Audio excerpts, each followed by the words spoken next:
Welcome to Shade in the City. It's your girl Treese, and I'm back to give you guys Beyond the Gate Season 1, Episode 134. This would have been today's episode, well, Monday's episode. Okay. So, yeah, y'all, if you haven't already, please go ahead and do me a big favor and hit that like button for me.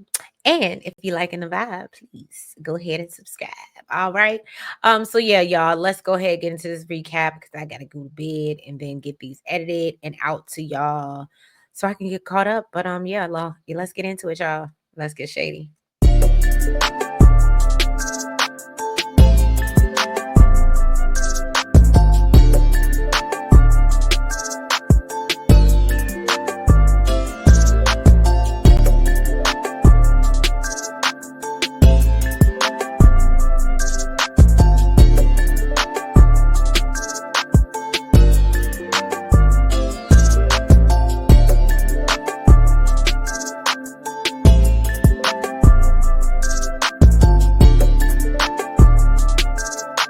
So we start off episode 134. We see Bill. He's at the country club. Remember, we left off 133. He was down there, supposed to be meeting Chelsea and Naomi for dinner. Now he notices that Chelsea seems to be a bit uncomfortable. And he's like, "Look," and so he's like, "Are you good? We can, go somewhere else." And she's like, "I'm fine. I'm just still getting used to being around people again." Understandable based on what she went through, right? So Bill tells her, "Well, look, the next time, I promise, next time we have dinner, you're gonna have more support, and hopefully Madison and Jacob can join us so we can make it a proper family gathering." So Naomi acts a little surprised, and she's like, "Oh, so you trying to make this a regular thing?" And so Bill says, "Well, I told your mother that I wanted to spend more one-on-one time with y'all." And so Naomi was like, "And how did she take that news, knowing that you wanted to get everybody together and exclude her? Because I know that probably didn't go well." And so Bill realizes that Chelsea is still a little shaken up while they having this conversation. And so he's like, "Look, we can pack our food and take it to go." Chelsea's like, "Nah, I appreciate it, but I can't stay cooped up in the guest house forever. And I appreciate all the effort that all the family is making." And so she excuses herself for a minute to just, go get herself together. Naomi talks about how Madison said everything Chelsea is going through is perfectly normal. And Bill says, "Yeah, but I hate seeing Chelsea like this. And she's just always been the fearless one." And Naomi agrees with that. So Naomi said, "Well, let's switch topics and tell me more about this conversation with Danny." Bill says, "Well, I put more thought into what you told me about, your mother possibly misconstruing my intentions if I didn't make them clear." So he said, and Naomi said, "Nah, I believe that was more of a Haley influence." So Bill admits, yeah, Haley was a little bothered. And so he had to go down and have a chat with Danny to set some boundaries and make it clear that he is a happily married man. And so Naomi says, "Well, I know that wasn't fun for my mama to hear, but, I'm happy that you're not toying with her emotions because that situation could have really gotten out of hand. And I didn't want to have to start disliking you again." So then we jump over to Danny and Andre and this wedding chapel. Okay. They are both drunker than a skunk. Okay. Andre is asking the lady at the chapel, she just gonna be the lady at the chapel for now, if she's accepting walk-ins. And he and Danny drunk debate on whether they gonna get married or not. They decide to flip a coin as their decision. And then Andre asked for the Sammy special package, but the ladies at the chapel said, "Well, Sammy's shift ended an hour ago, so I don't know what you're gonna do."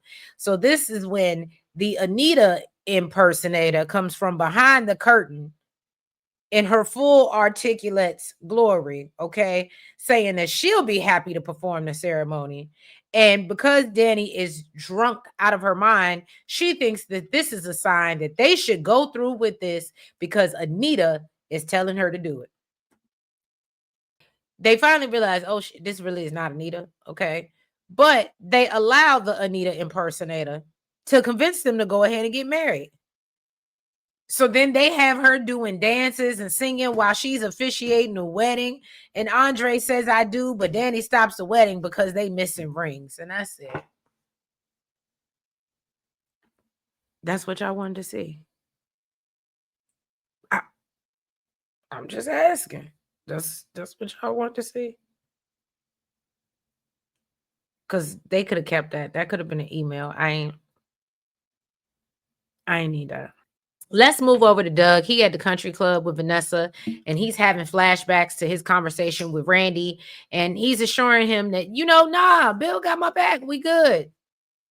So Vanessa interrupts his, flashback. She's glad to be having dinner together like old times, and brings up how he's always been so busy with work, and, tells him that the house feels like a mausoleum when she comes home.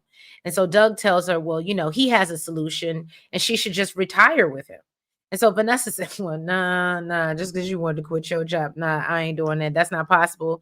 Doug was like, but what about when we used to talk about traveling the world together someday? And Vanessa said, well, today is not that day. Not today. Okay. And so Vanessa tells him, look, I can't just up and tell Joey that I'm gonna stop laundering his money.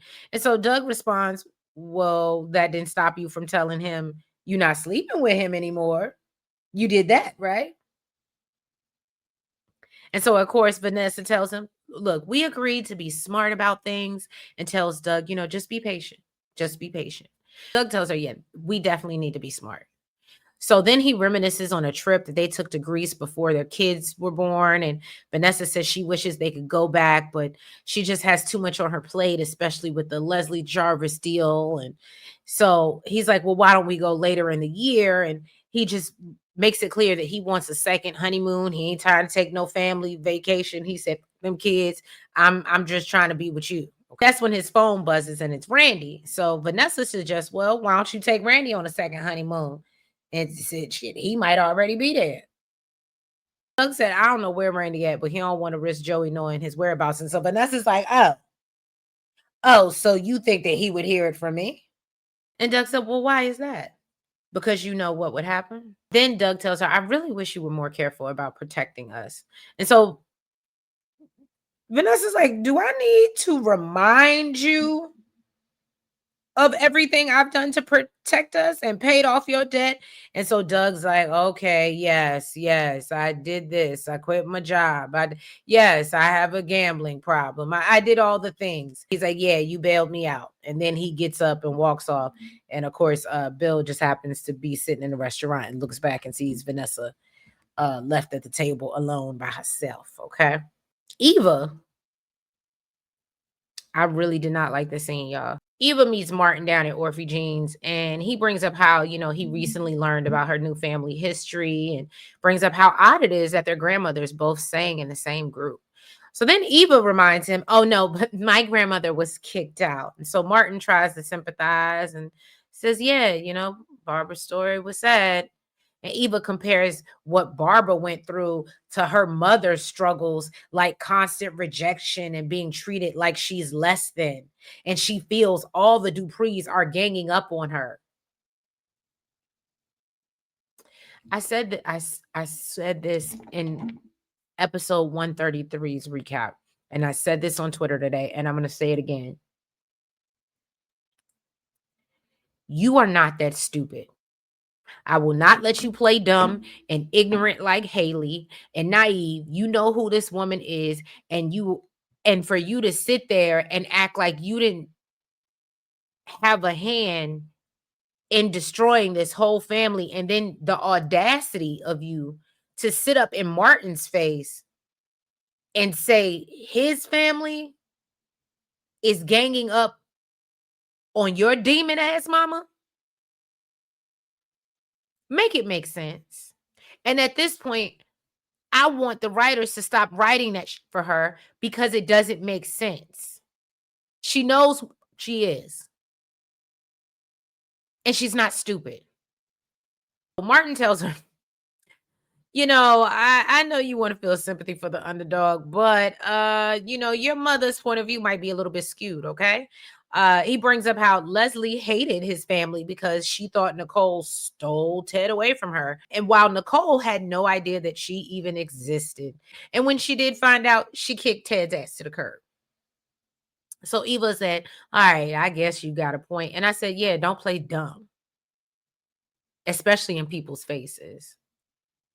I just want to see her get rocked one good time. And I know that is so not popular to say. I just want to see Kat really put her hands on her one time. So Martin says Nicole has never been the one keeping Ted and Leslie apart.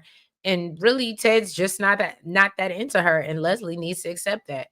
So Eva tells Martin, well, you know what? I think that we should just change the subject. And so then June comes to check on Eva and Martin. And so Martin introduces the two and said, this is my sister. And June said, oh, yeah, I heard it was another one of y'all. And so she was like, Martin plans to take me to see, y'all mama or whatever after my shift. And Martin has to explain to June that actually she's something like my half sister, something like that. We got different mamas. Okay. So June said, whatever's clever. Okay. So once she leaves, Eva was like, well, what did I miss? Who's that? So Martin fills her in that June is a twin's biological mother and said, it was tough digesting this news at first, but June has, had a rough life filled with substance abuse and going without housing. And so he tells her that, Naomi was able to hook her up with a job at Orphe Jeans and find her a stable house. And we'll get into it. I ain't gonna skip ahead. So Eva agrees that June spending time with Nicole could be helpful because, she just has a way of making people feel like they matter.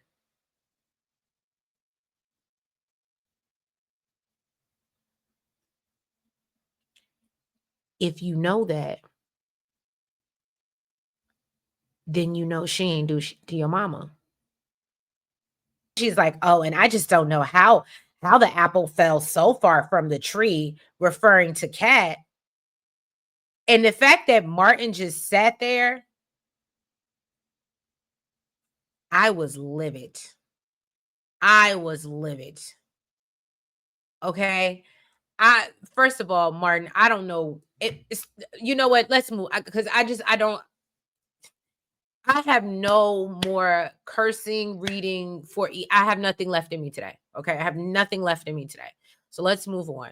So then that's bullshit because she's about to piss me off again.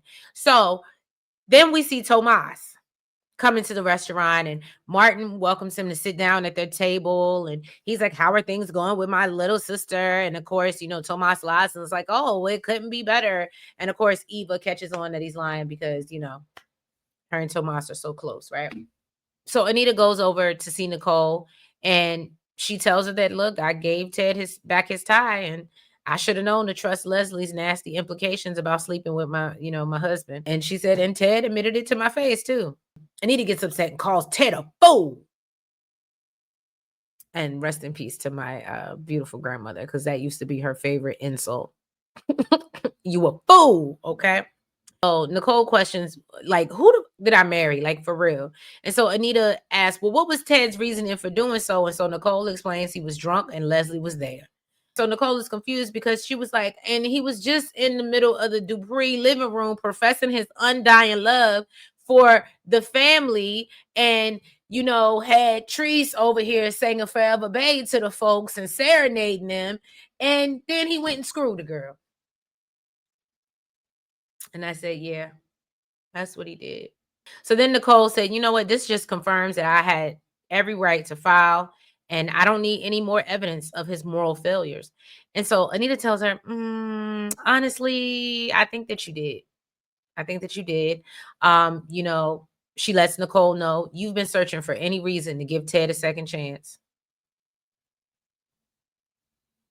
And so have I. Nicole said, look, I just didn't want to face the truth about Ted or myself. And she talks about how she thought Ted was so perfect and just the pillar of integrity. What did I tell y'all last recap about that bubble? Okay. So Anita says, stop all the negative talk and beating up on yourself, and reminds her, look, you can always call me and dump on me whenever you need because, I'm always going to be here for my girls each and every time. So then we see Caroline come by. I don't know why they keep giving us these scenes. We see Caroline come by and visit Haley, and she comes right out the gate like, oh, how did things go between, you and Bill and your whole little jealousy play? And so Haley said, girl, he figured me out because I'm stupid. I'm not really that good of an actress.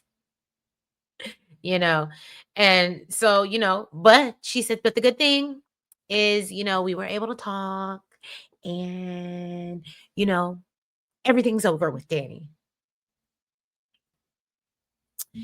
Kat goes to meet Chelsea and Naomi and Bill down at the country club. And so Bill shares that, oh, well, I heard about, Anita's great idea for Chelsea Kat. And Kat is like, yeah, it's going to give us a wider reach, more flexibility, but says, if Chelsea decides at any point that she's not up to it, they can take a step back. And so Naomi said, well, look, I got to go help Jacob with something. And so Bill said, yeah, I got to run home before Haley's next feeding. I said what I said. No, I said what I said. I know what I called it. I said feeding. Anybody who got kids or any small animals and they're bottle fed, they got to be fed a certain amount of hours. And I feel like that's how Haley is. He has to be home every 2 hours to feed into her ego and her insecurity. Chelsea wants Kat to spill all the details about Tomas's surprise date. And so Kat explains that it was an absolute catastrophe, okay? So on the way out of the country club, Bill and Naomi go their separate ways, and Bill spots Doug and Vanessa. So Doug tells Vanessa, look, girl, I know I said I just wanted to take a, honeymoon, but don't wait up for me. Then Vanessa gets a text from Joey telling her that, he want to see her, okay? All of her. Holla back, youngin'. Woo, woo, okay? And so then Bill confronts Vanessa and he said, do you know what kind of dangerous game you playing? And Vanessa said, it's none of your business. If I want to take a guy home with me tonight, it's none of your business. And if she want to be a freaking selling on the weekend, it's none of your business. Now you shouldn't even get into who I'm giving skin to. It's none of your, oh, damn. I'm really in the old jukebox tonight. Okay. So back in Nicole's, she's still emotional, shedding her tears. And she said, I'm done. This is the last time I'm gonna cry over this man. And so she said, you know what, Martin's supposed to be coming over and I don't want him to know anything about Ted's last look up because I don't want my kids to hate him more than they already do. Okay. So Anita said, well, do you need me to go? And Nicole said, actually, I want you to stay because I want you to stick around and meet June. So then she explains that, that's Samantha and Tyrell's birth mother. And she gives her a brief rundown about June and says that, I think you like her. I think you like her. So then that's when Anita changes the subject and asks, well, have you heard from your sister? Nicole was like, I haven't spoken to her since yesterday. So Anita reveals that, well, we heard that she was on a trip to Sin City. But she said, you know what? I know it's for business. I know my daughter got a little bit of sense left. And so Nicole said, well, she may just needed some time after what happened with Chelsea. Back at the chapel, Andre returns with cigars and he takes the papers off to use his rings. Okay. And so Danny and Andre exchange vows in front of the Anita impersonator, and then they're pronounced husband and wife. And Andre and Danny are relishing in their newlywed status and environmentally friendly rings. And the lady at the chapel and the Anita impersonator basically say that they don't think they'll even remember what they did when they wake up the next day.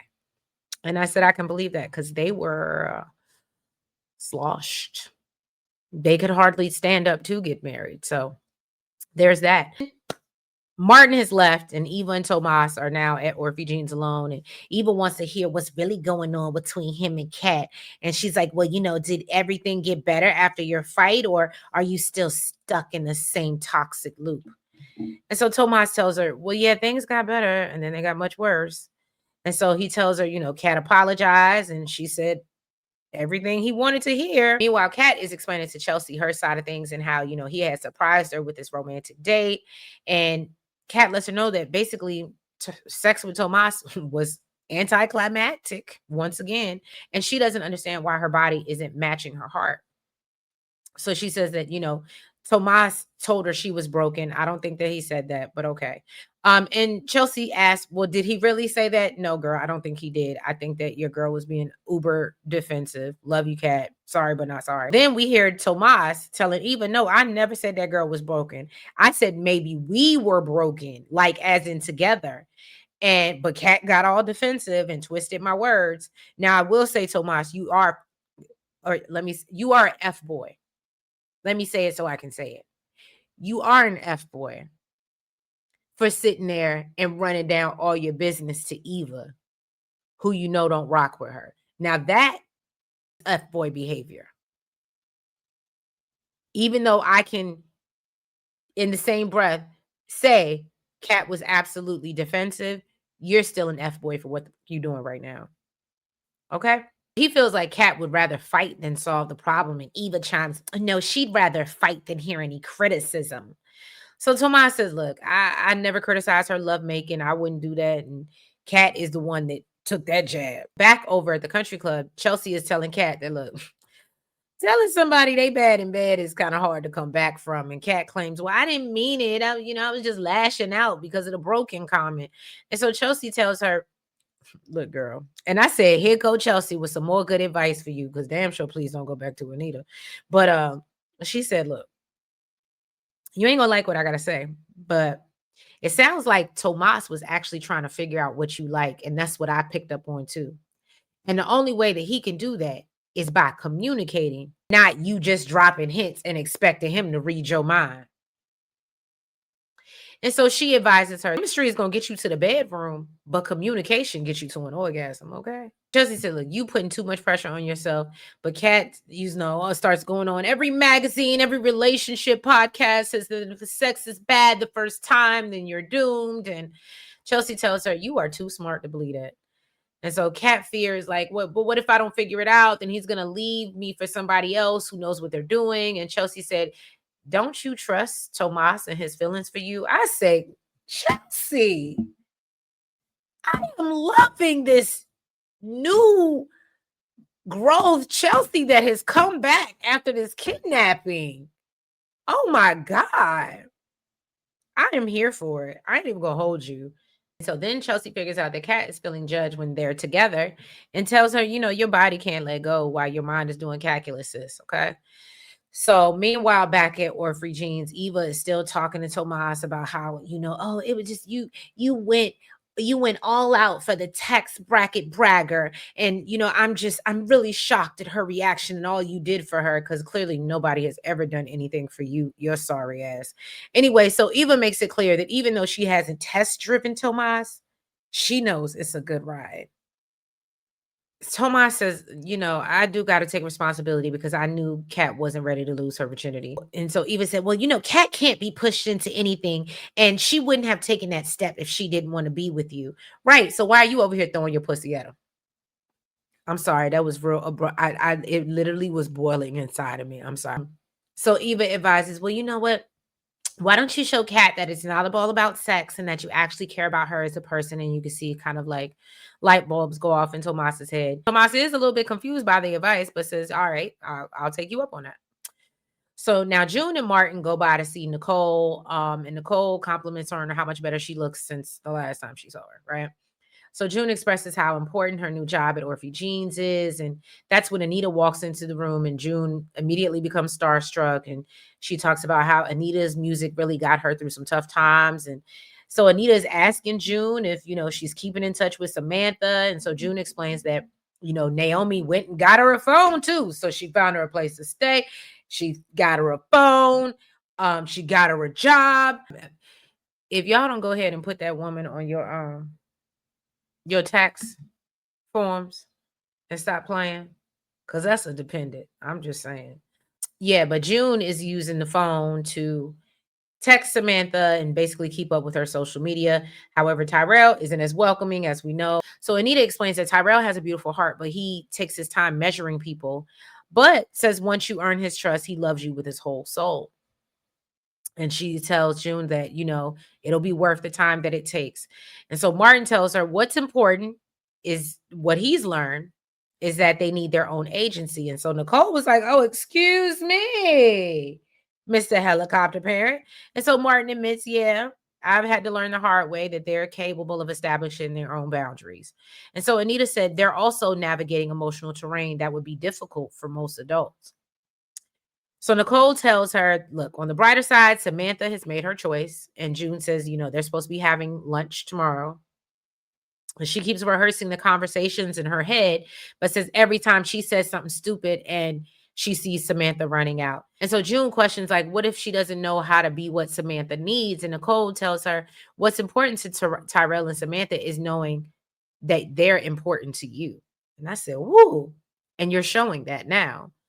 And so Anita said, look, you're not alone. And we have very deep respect for the mountains that you're climbing. And I said, well, that was very sweet for them to embrace her like that. We see Randy and Doug meet up at Orphe Jeans. And this is when Randy tells him that he had found out from his secret source friend, Haley, that apparently there's no connection between Bill and Joey. Bill comes home and Haley gets excited, stating, oh, I thought your girls kidnapped you because you were late for the feeding. So she's like, oh, well, how's Chelsea doing? And so he said, she's still adjusting. And then she tries to seduce Bill to stop working so they can make up for this makeup sex appointment that Bill didn't really want to show up to nowhere. And then we go over to Danny and Andre, who end up back in their hotel room ready to consummate their marriage. But Andre is so drunk that he falls asleep before that can happen. And that was the end of episode 134. If I missed anything, y'all let me know in the comments. But I appreciate y'all for being with me, being patient, and allowing me to catch up. If you haven't already, go ahead and hit that like button. Make sure that you comment. Make sure you subscribe. And make sure you hit the notification bell so you know when we are dropping new content. And yeah, y'all make sure you're following us on all the platforms. That's the TikTok, Twitter, IG, Facebook, Lemonade, and the Blue Sky. And yeah, y'all, I love y'all, and I will catch you for episode 135. Bye-bye.